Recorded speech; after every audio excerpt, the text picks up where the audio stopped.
1.100.000 hectáreas.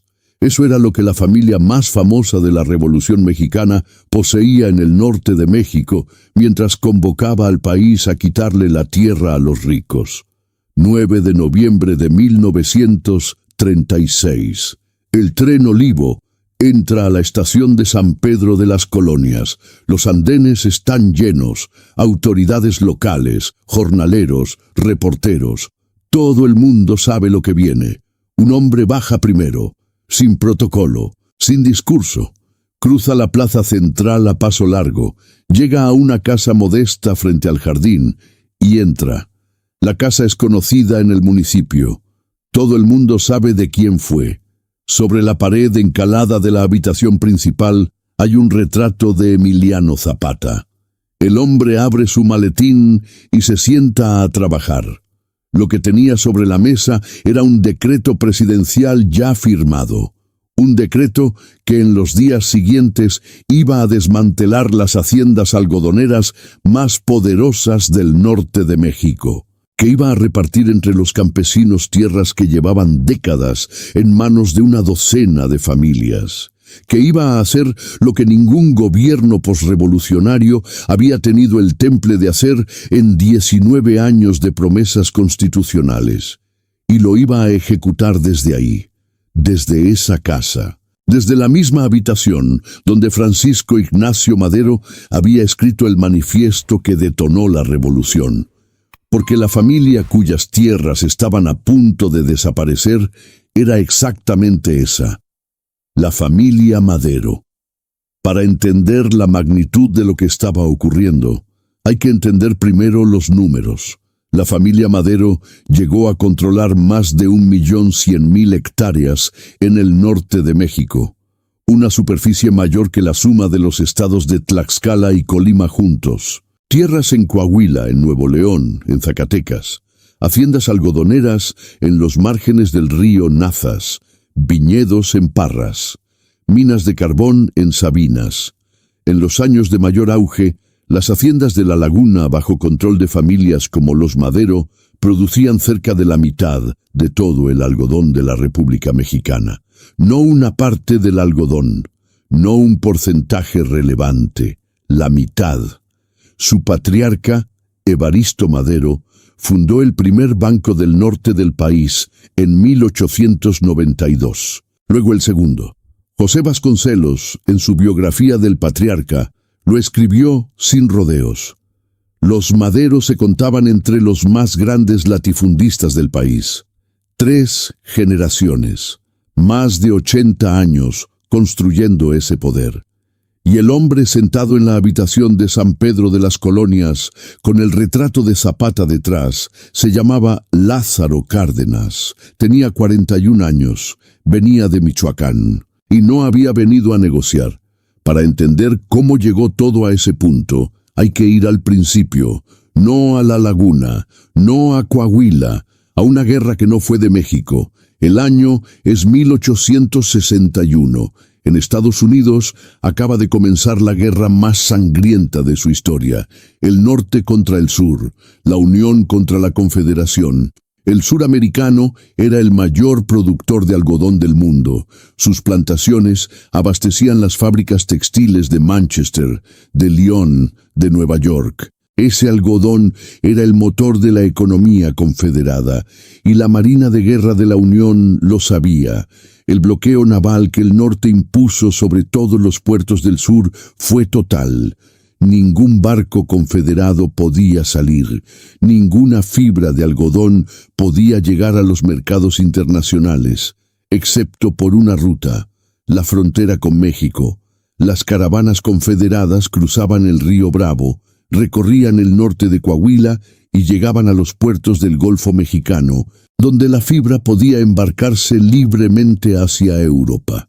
En 4 años de guerra, el tráfico de algodón confederado por la frontera coahuilense fue uno de los movimientos comerciales más intensos que esa región había visto jamás.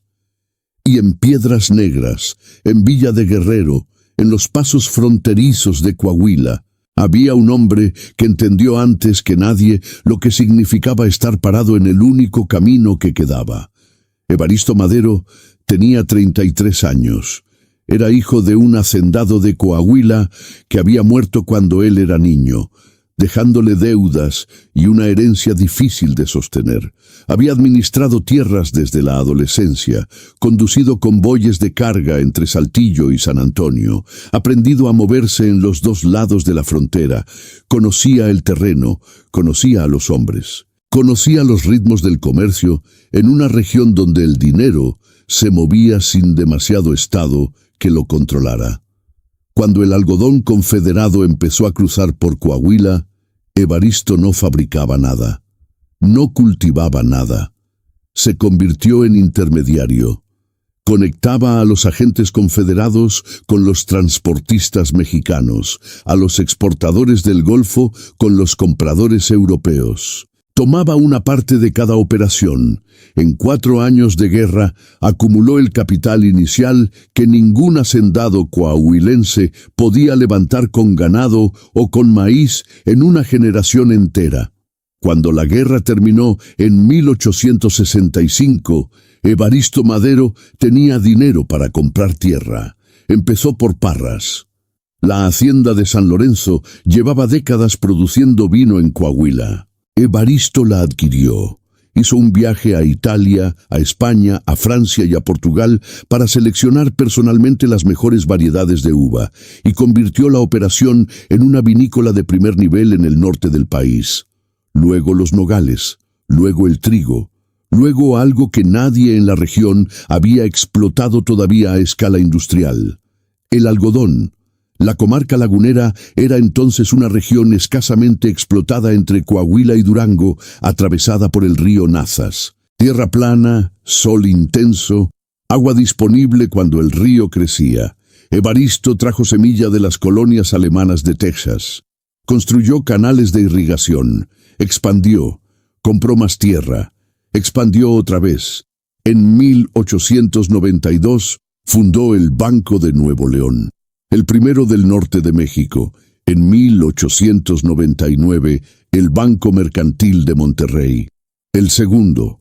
Para el cambio de siglo, el patriarca había construido un nombre que sonaba en toda la República. Más de 1.100.000 hectáreas en 4 estados, haciendas algodoneras en La Laguna, viñedos en Parras, carbón en Sabinas.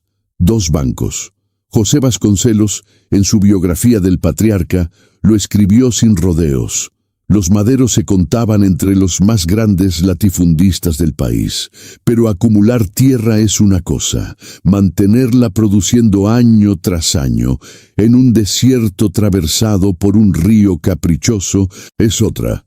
¿Qué sistema hacía posible que ese 1.000.000 de hectáreas siguiera funcionando? Para entender la comarca lagunera del Porfiriato, hay que entender qué era el algodón en ese momento. No era un cultivo más, era el producto más demandado del mercado industrial del mundo. Las fábricas textiles de Estados Unidos, de Inglaterra, de Francia, necesitaban fibra mexicana. Y la laguna producía más que ninguna otra región del país. En los años de mayor cosecha, las haciendas laguneras levantaban cerca de 130.000 quintales de algodón por temporada. La mayor parte salía de tierras controladas por no más de 10 o 12 familias.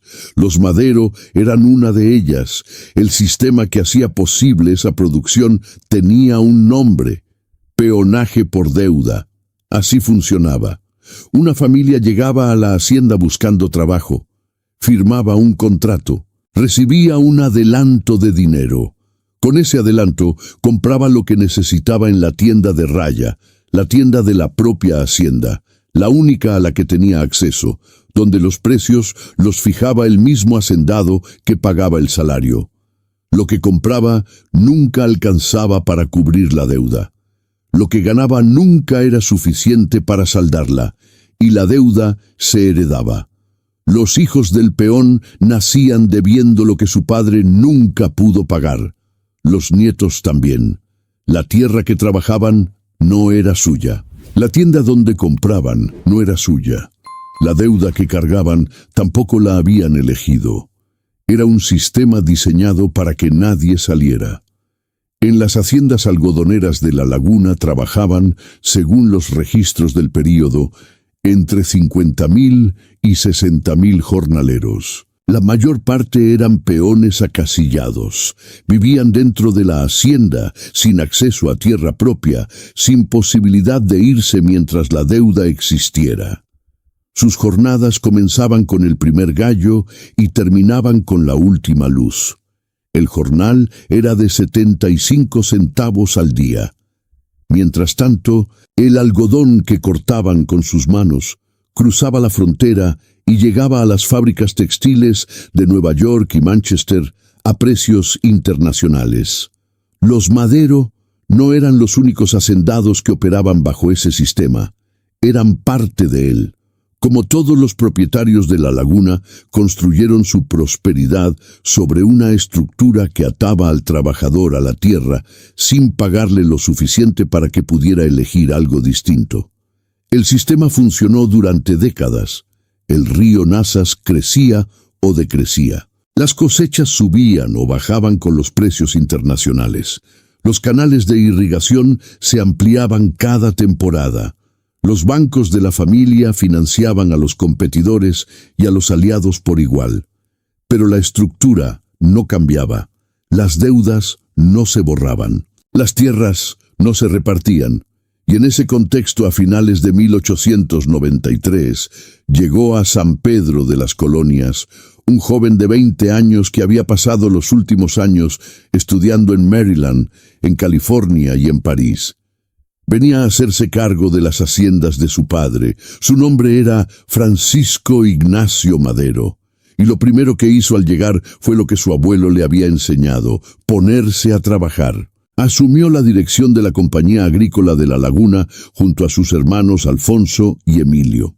Supervisó las haciendas de Buenavista, Memphis, El Nilo, Porvenir, La Merced y Australia.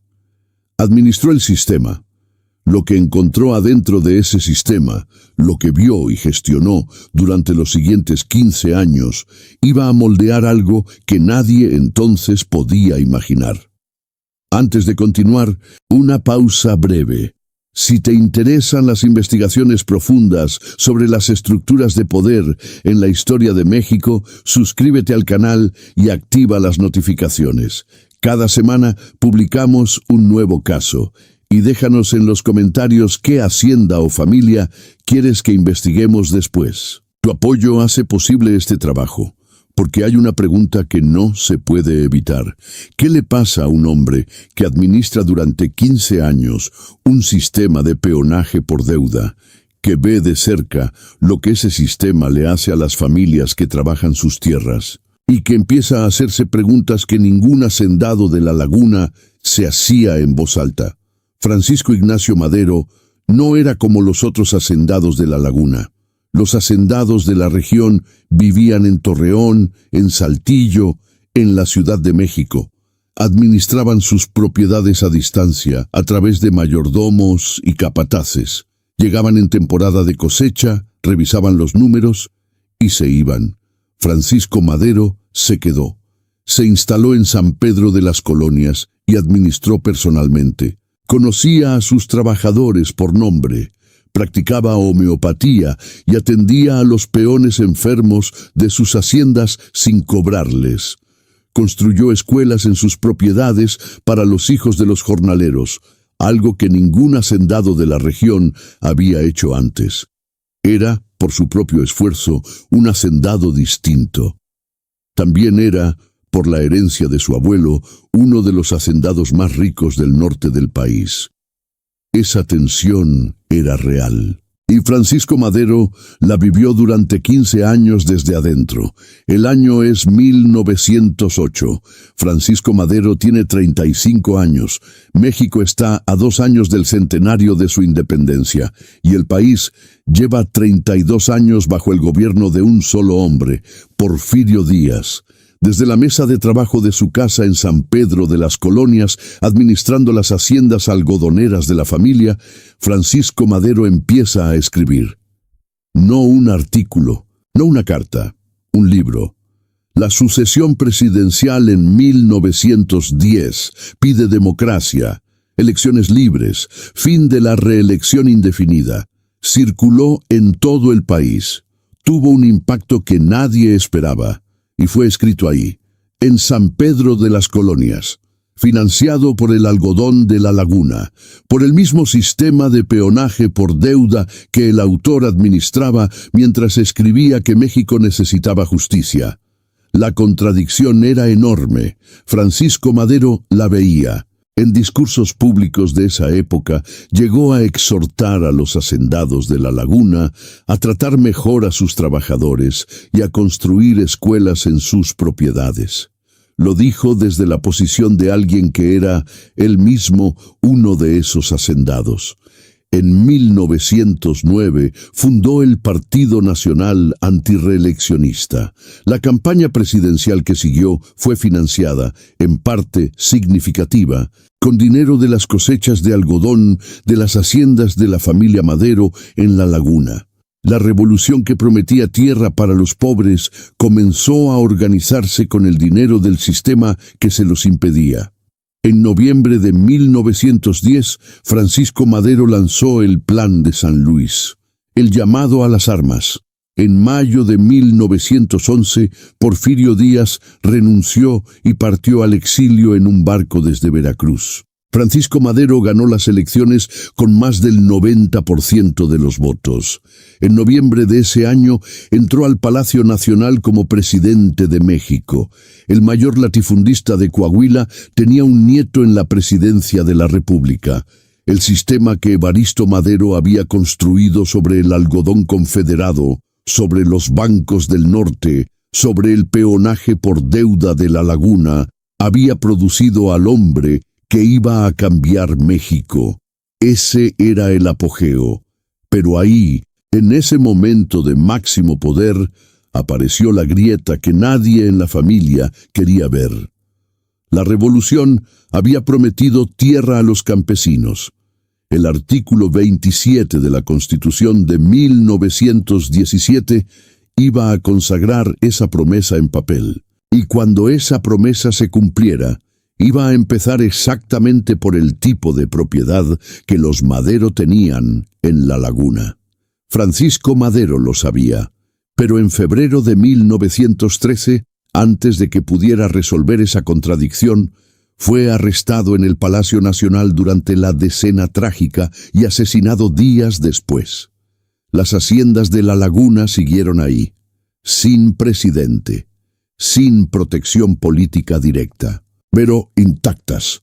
Y eso abre una pregunta que los historiadores del período no terminan de responder. Si la revolución había prometido repartir la tierra, si el artículo 27 llevaba años en la Constitución, si los campesinos de la laguna llevaban décadas exigiendo lo que ese artículo prometía, ¿cómo sobrevivieron las haciendas Madero durante 20 años más?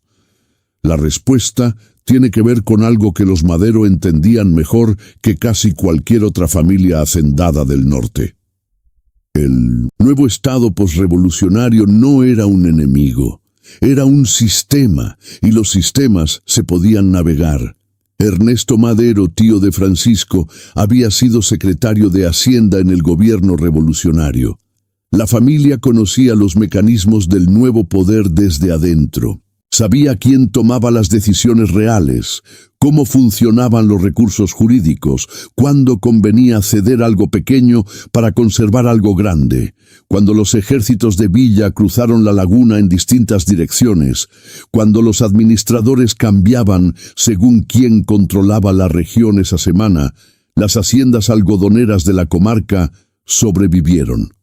No porque nadie las tocara, sino porque sus dueños sabían exactamente qué hacer en cada momento.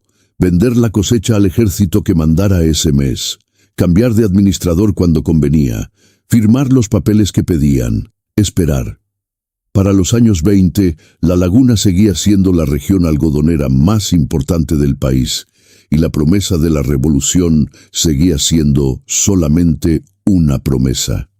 El artículo 27 de la Constitución de 1917 establecía con claridad que las tierras podían ser expropiadas para crear ejidos. Lo decía en papel, lo avalaba la ley. Pero entre 1917 y 1934, esa disposición se aplicó con cuentagotas en la laguna. Los gobiernos de Obregón, de Calles, del Maximato entero, repartieron tierra cuando convenía políticamente y suspendieron cuando también convenía. Los grandes latifundios del norte sobrevivieron intactos a todos ellos.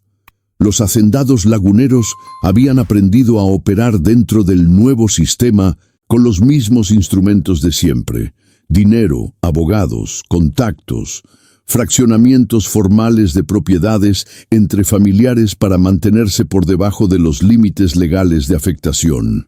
El sistema funcionaba porque nadie en el poder tenía el temple suficiente para romperlo, hasta el 11 de junio de 1935. Ese día, los peones agrícolas de la Hacienda Manila, en el municipio de Gómez Palacio, Durango, declararon una huelga. Las exigencias eran precisas: jornada laboral de 8 horas y $1.50 al día, en lugar de los 75 centavos que venían recibiendo. Un juez de distrito les otorgó un amparo. La huelga duró 32 días y terminó con una victoria para los trabajadores. Eso fue el detonador.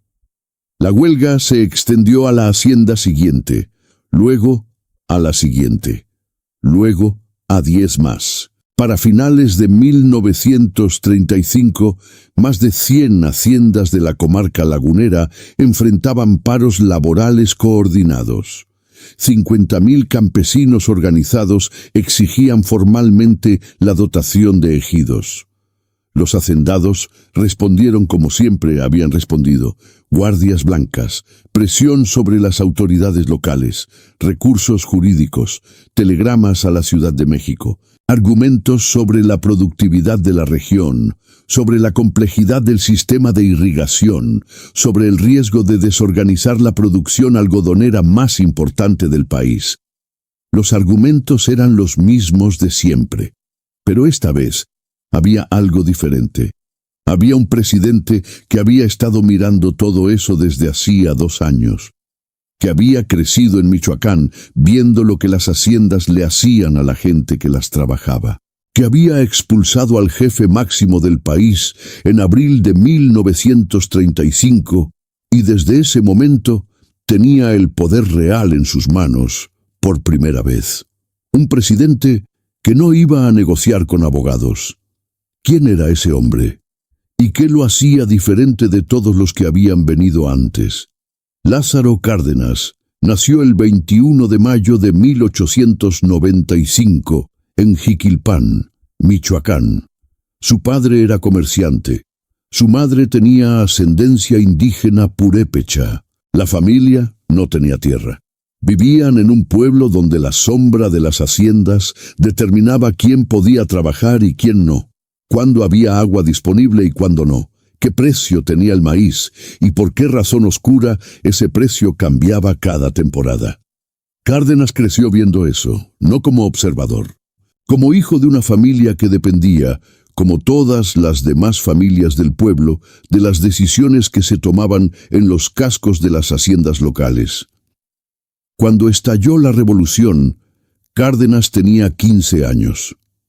A los 18 estaba combatiendo bajo las órdenes de un general michoacano. A los 25 era general de brigada. A los 33, gobernador de Michoacán. Plutarco Elías Calles lo eligió como candidato presidencial del Partido Nacional Revolucionario en 1933 porque lo consideraba manejable. Había ascendido rápido, sí, pero venía de provincia. No tenía el peso político de los grandes caudillos del norte. Sería, según los cálculos de Calles, otro presidente de transición que gobernaría mientras el jefe máximo seguía siendo el poder real detrás del cargo. Cárdenas resultó ser otra cosa. Desde el primer mes de su gobierno, en diciembre de 1934, comenzó a construir una base de apoyo propia. Se recorrió el país en tren, durmió en pueblos sin hotel, escuchó personalmente a campesinos, a obreros, a maestros rurales. Abrió la puerta del Palacio Nacional a cualquiera que quisiera presentar una queja directa. En junio de 1935, Calles dio un discurso público criticando las huelgas que sacudían al país y advirtiendo que el desorden político tendría consecuencias. Era un mensaje directo para Cárdenas. Cárdenas no respondió con un discurso. Reorganizó el gabinete, expulsó a los ministros callistas y tejió alianzas con los sindicatos y las organizaciones campesinas que Calles quería disciplinar. El 10 de abril de 1936, Plutarco Elías Calles fue escoltado por soldados hasta un avión en el aeropuerto de la Ciudad de México y expulsado del país. El jefe máximo, que había controlado la política mexicana durante 11 años, salió en pijama y con 2 libros bajo el brazo. Desde ese momento, Cárdenas tuvo el poder real. Y lo primero que hizo con ese poder fue mirar hacia la laguna. Había estado siguiendo los conflictos de la región desde antes de expulsar a Calles. Conocía los números. 50,000 campesinos organizados, más de 100 haciendas con paros laborales, una constitución que llevaba 19 años prometiendo lo que ningún gobierno había tenido el temple de cumplir. No mandó una comisión de estudio, no abrió negociaciones con los hacendados, no pidió informes jurídicos sobre los límites de afectación. El 6 de octubre de 1936, Cárdenas firmó el decreto, una instrucción directa al Departamento Agrario para iniciar de inmediato el reparto de todas las haciendas algodoneras de la comarca lagunera de Coahuila y Durango, con fecha de ejecución inmediata, sin avisos previos a los propietarios. Los hacendados de la laguna recibieron la noticia sin poder creerla. En 22 años de promesas, ningún gobierno había tocado la laguna.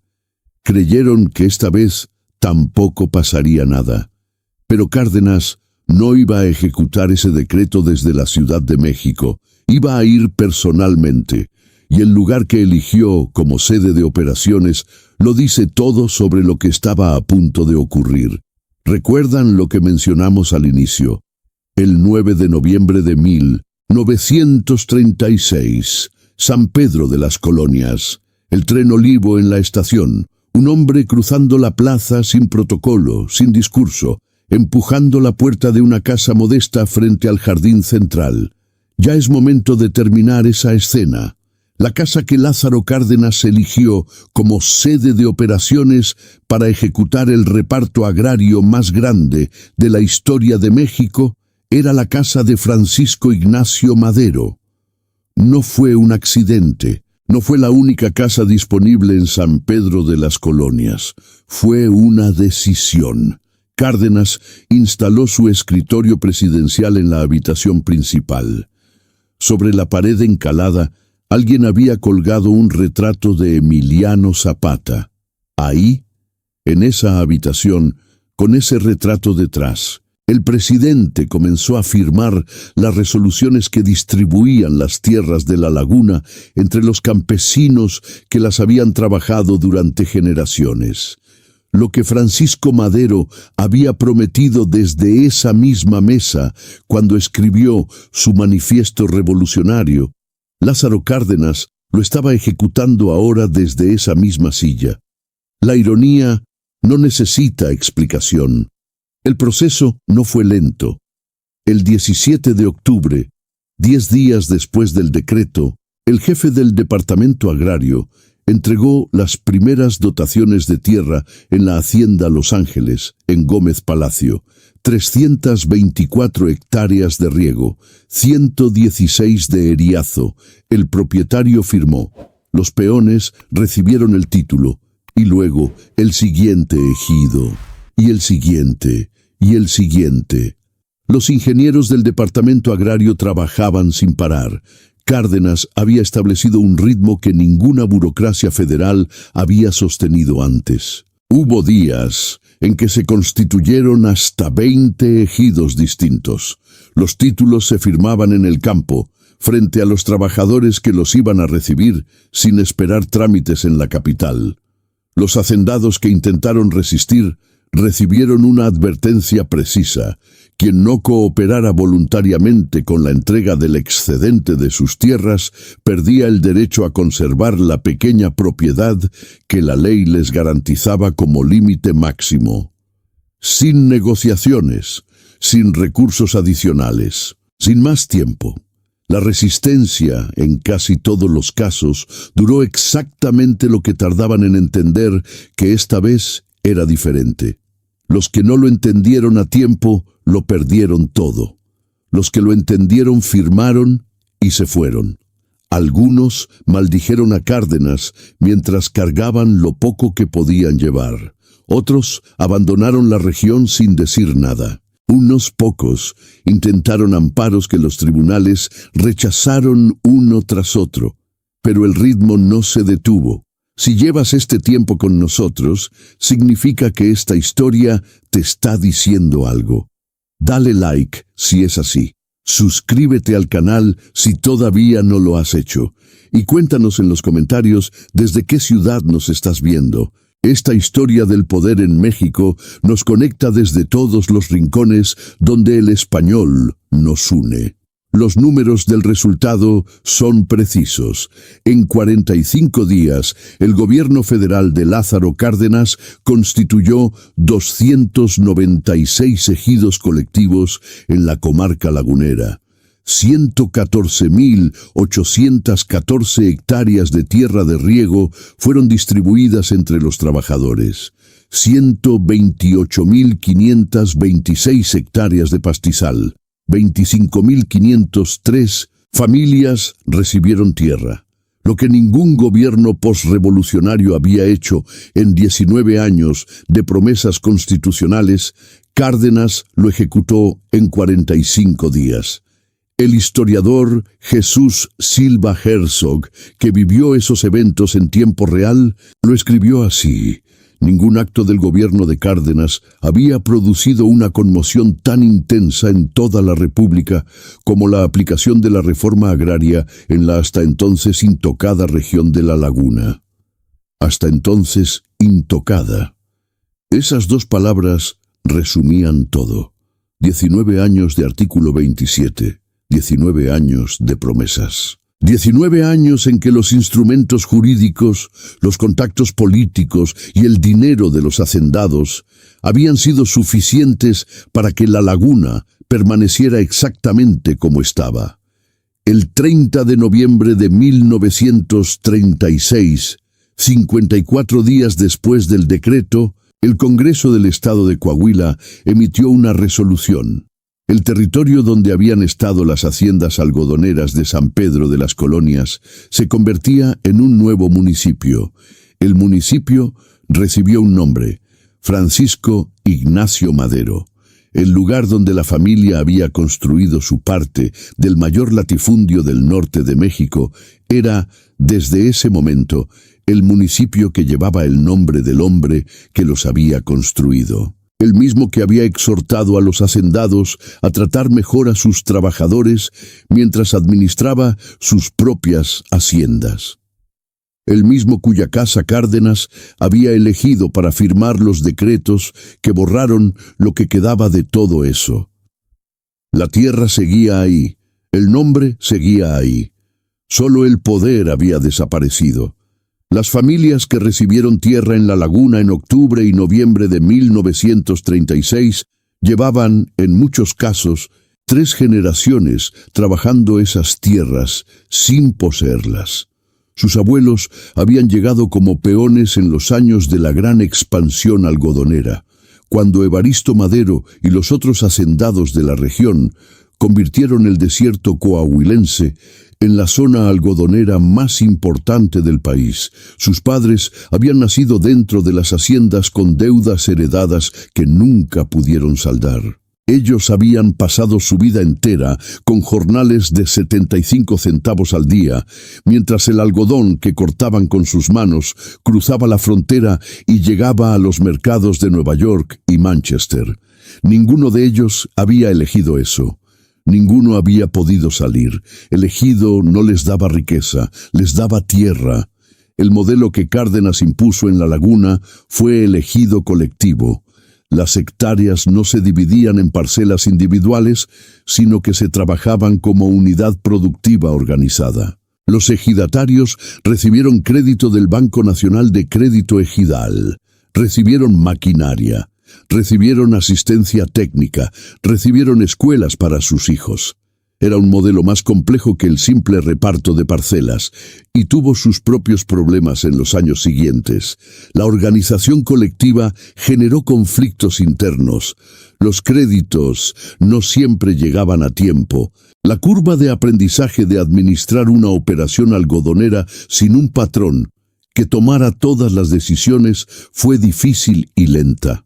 Pero para las familias que habían trabajado esas haciendas durante generaciones, el sentido del cambio era irreversible. Los cascos de las haciendas quedaron en pie. Los canales de irrigación del río Nazas siguieron funcionando. El algodón de La Laguna siguió creciendo. Las despepitadoras siguieron operando.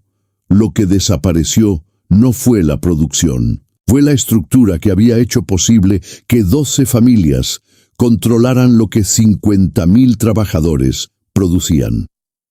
En los ejidos que se formaron sobre las antiguas haciendas de San Pedro de las Colonias, los primeros ejidatarios celebraron su aniversario el 6 de octubre del año siguiente. Algunos de esos ejidos siguen celebrándolo hoy, no como un acto político, como una fecha en el calendario de la comunidad. El día en que algo que llevaba generaciones prometido finalmente ocurrió. ¿Qué queda hoy de todo eso? En Parras, Coahuila, a 140 kilómetros de San Pedro de las Colonias, existe una vinícola que lleva más de 420 años funcionando sin interrupción. La fundaron los jesuitas en 1597. Es la vinícola más antigua de todo el continente americano. Evaristo Madero la adquirió en los años de su mayor poder.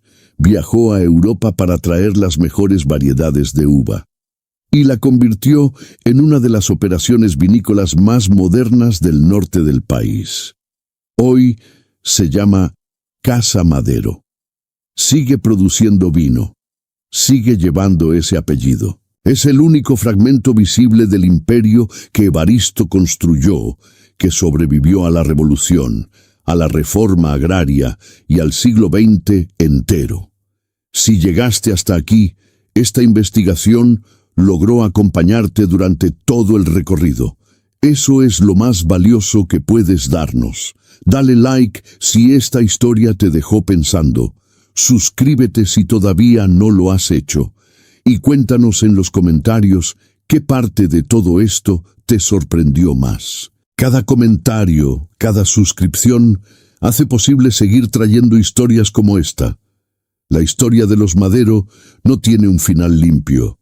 Evaristo construyó su fortuna sobre el algodón de una guerra ajena, sobre canales de riego en el desierto, sobre un sistema de peonaje que ataba a las familias a la tierra sin pagarles lo suficiente para salir. Lo hizo con inteligencia, con audacia, con una capacidad para ver oportunidades donde otros no veían nada. Su nieto Francisco Ignacio Madero vio ese sistema desde adentro durante 15 años. Lo administró, y un día se sentó en esa misma mesa y escribió que México necesitaba algo diferente. Financió esa convicción con el dinero del algodón. Inició la revolución. Murió antes de resolver la contradicción que cargaba. Lázaro Cárdenas llegó décadas después y resolvió esa contradicción por decreto. Desde la casa de Madero, con el retrato de Zapata en la pared. En 45 días, Si eso fue cumplir la promesa de la revolución o destruir lo que la revolución había construido, es una pregunta que los historiadores siguen discutiendo. Las versiones difieren según desde dónde se mire. Lo que sí es cierto es esto: la tierra que los Madero construyeron lleva hoy su nombre. El municipio que nació sobre las mismas haciendas que Cárdenas desmanteló se llama, desde el 30 de noviembre de 1936, Francisco Madero. Cuando el poder desaparece, la tierra permanece, y esta tierra todavía hoy lleva su nombre.